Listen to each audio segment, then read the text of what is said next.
扔了什么东西？人民币。人民币啊？是。纸币还是硬币？他说硬币是吧？是扔了几个6个。扔了6个。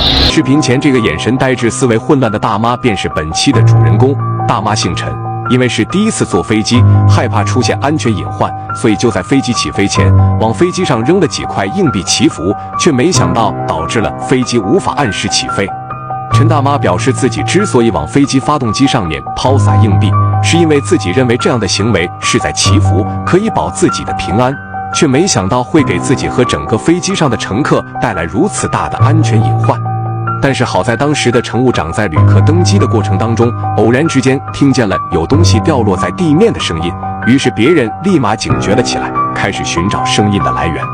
直到乘务长走到门口的时候，才发现即将起飞的飞机机翼上居然有几枚金属，形状看起来很像硬币。走近一看，发现真的是硬币。于是乘务长便在第一时间叫停了飞机起飞的工作，并且及时叫来了机场的工作人员，将飞机机翼上的硬币以及周围能肉眼看见的硬币全都捡了出来。通过调取监控，工作人员很快就锁定了陈大妈这个罪魁祸首。在监控视频当中可以看出，陈大妈故意将这些硬币抛洒向飞机的发动机的，于是工作人员便找来了陈大妈，想要问陈大妈抛洒这些硬币的原因。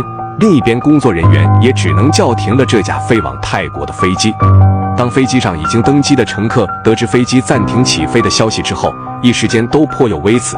而等乘务长说明了具体情况和停飞的原因，本就有些情绪的旅客们更加生气了，叫嚣着希望投币者尽快站出来承认自己的错误。而陈大妈也没想隐瞒，便主动站了出来。